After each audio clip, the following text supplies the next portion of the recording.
The Emperor demanded humanity's surrender. Earth's reply was just one word: no.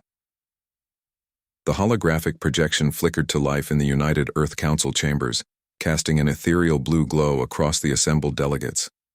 Emperor Zixthara of the hegemony materialized before them. 3 meters tall, 4 arms ending in razor-sharp talons and eyes like burning coals set in a chitinous skull that had witnessed the conquest of 1,000 worlds. Humans, the Emperor's voice resonated through the chamber, each word dripping with the authority of someone who had never been denied. I am Zixthara, Supreme Commander of the Galactic Hegemony. For 10,000 cycles, no species has dared resist our expansion. Your little blue world sits in the path of our empire.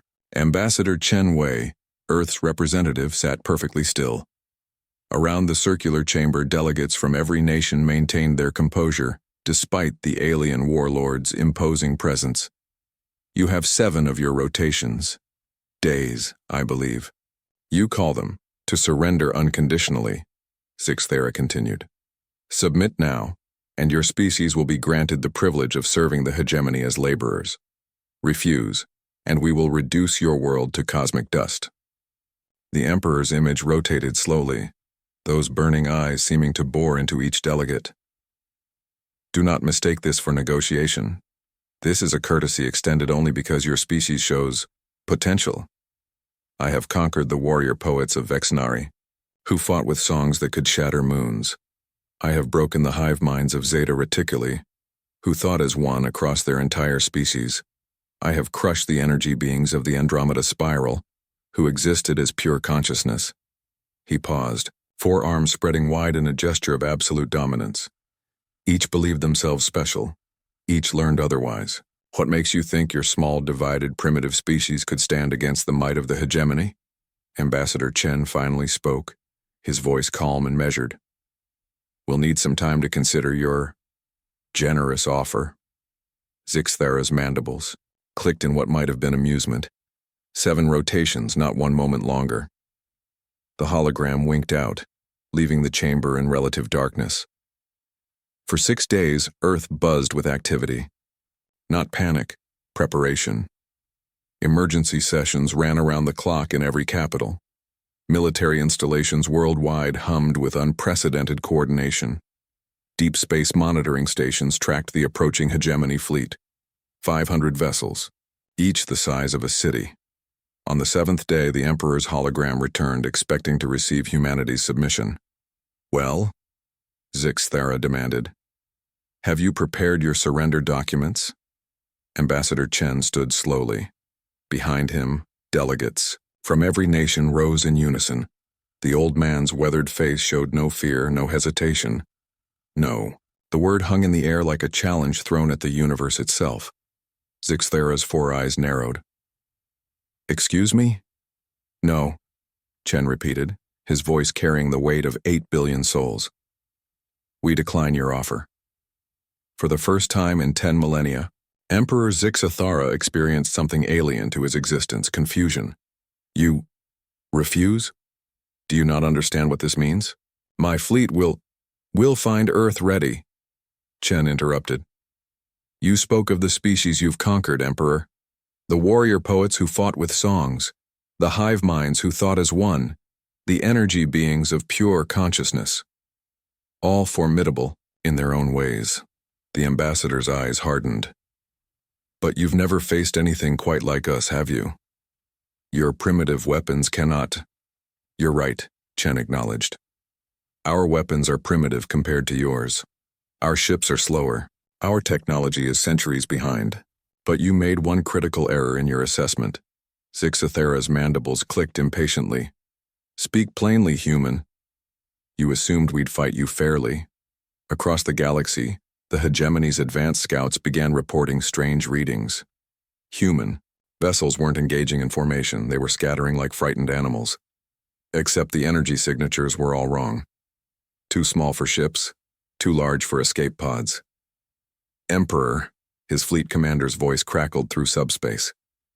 The humans, they're not retreating, they're dispersing. Our scouts report massive objects being ejected from their orbital stations. Admiral Chen's younger brother, General Chen Lu, stepped forward to address the projection. You see, Emperor, you conquered warriors and thinkers and beings of pure energy. But you've never conquered engineers. The first impacts began lighting up hegemony sensors, not weapons fire, asteroids. Hundreds of them, nudged from the asteroid belt months ago, given just enough velocity to reach the fleet's projected position. Simple physics turned into weapons of mass destruction. You conquered species who fought with honor, Chen Wei continued, who faced you head-on with their greatest strengths. The warrior poets sang to the heavens. The hive minds met you with coordinated precision. The energy beings struck at you with pure thought. More reports flooded in. Human ships weren't engaging. They were herding the hegemony fleet into carefully prepared kill zones. Ancient satellite networks activated, not to fire weapons but to create gravitational anomalies using Earth's moon as an anchor point. We're not warriors, Emperor. We're not great thinkers. We're survivors. And survivors don't fight fair. The reports became increasingly frantic.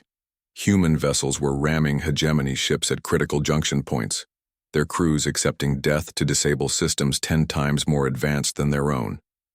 Primitive nuclear weapons, launched from locations the hegemony's sensors couldn't track, were detonating in precise sequences to create spatial distortions.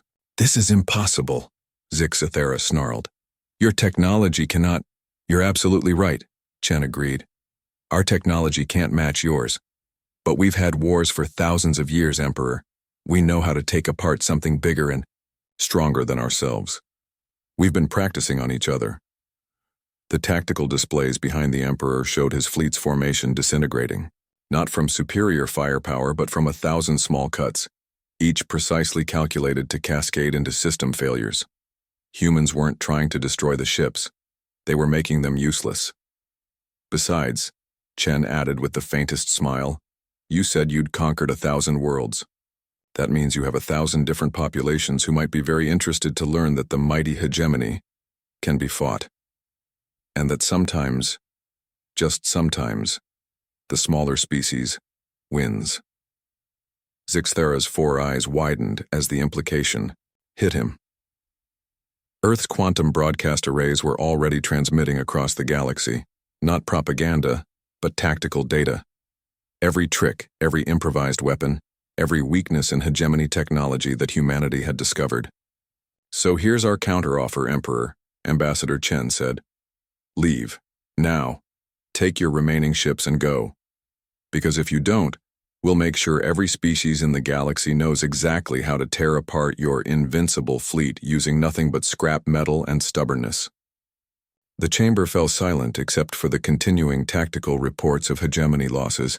Emperor Zixathera had conquered 1,000 worlds, but he'd never faced a species whose first instinct wasn't to meet strength with strength. It was to find another way. For the first time in his reign, the Emperor retreated. Earth's response had been just one word, but it echoed across the galaxy. No, and sometimes that's all it takes.